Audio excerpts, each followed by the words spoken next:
Winters are quiet and calm, and is a season which everyone loves. But for elderly's families, it can be a scare. So today we have Dr. Praveen Gupta with us, who will guide us or give us the quick tips how to avoid fall in elderlies, especially winter season. Sir every day हमें पता चलता है कि emergency में कोई ना कोई fall का केस आया हुआ है, स्पेशली एल्डरलीज. सो विंटर में ऐसा क्या होता है कि फॉल ज़्यादा होता है एल्डरलीज में? विंटर के इफेक्ट से हमारी बॉडी में कई सारे चेंजेस आते हैं जो फॉल का रिस्क बढ़ा देते हैं. सबसे पहले विंटर से हमारे मसल्स स्टिफ हो जाते हैं, उनकी फ्लूइडिटी या मूवमेंट फ्लुएंसी नहीं रहती, जिसकी वजह से फॉल रिस्क बढ़ जाता है. दूसरा, विंटर्स जॉइंट स्टिफनेस भी बढ़ा देते हैं, जॉइंट्स भी स्टिफ हो जाते हैं, तो हम ठीक से मूव नहीं कर पाते.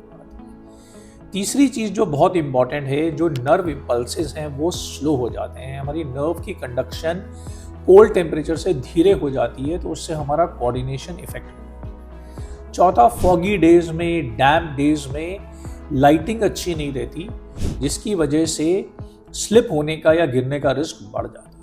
ऐसे भी फॉगी डेज और dim lights, lack of sunlight हमारी सेंसेस को नम कर देते हैं, हमारे रिफ्लेक्सेस को वीकन कर देते हैं, जिससे विंटर में फॉल का रिस्क सिग्निफिकेंटली बढ़ जाता है. ओके, बट सर ये तो सब प्रिवेंटेबल है. सो ऐसे क्या टिप्स हम अपने एल्डरलीज को दें या ऐसे क्या फैमिलीज को बताया जाए कि ये सब फॉल को हम प्रिवेंट कर सकें?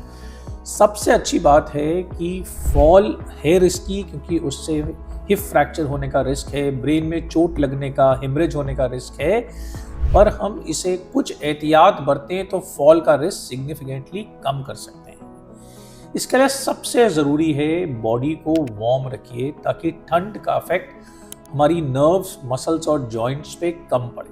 फॉल को प्रिवेंट करने के लिए सबसे इम्पॉर्टेंट है that we should keep our body warm.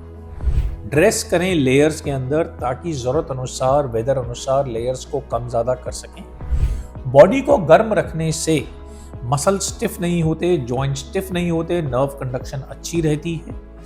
ज़रूरत पड़ने में अगर हाथ और पैर बहुत ठंडे हैं, क्योंकि ठंड वहीं से बॉडी को पकड़ती है, तो दस्ताने और जुराब ज़रूर पहने. अगर मसल में स्पाज्म हो रहा है या मसल बहुत स्टिफ है, तो हीट पैड का इस्तेमाल भी कर सकते हैं.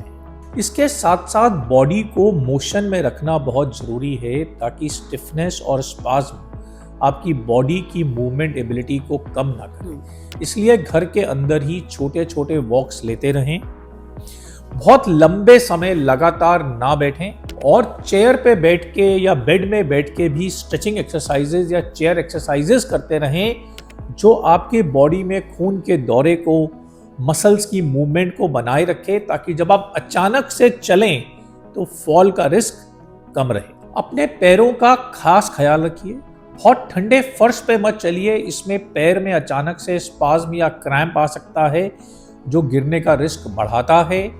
पैर को अच्छे से कवर्ड करके रखिए, सॉक्स पहनिए, शूज पहनिए, और देखिए आपका फुटवेयर एप्रोप्रिएट हो. और पैरों में नमनेस या लैक ऑफ सेंसेशन का खास ख्याल रखिए, क्योंकि ट्रिप करने में अगर पैर में नमनेस या स्टिफनेस है, तो वो ट्रिप करके फॉल होने का रिस्क सिग्निफिकेंटली बढ़ाता है.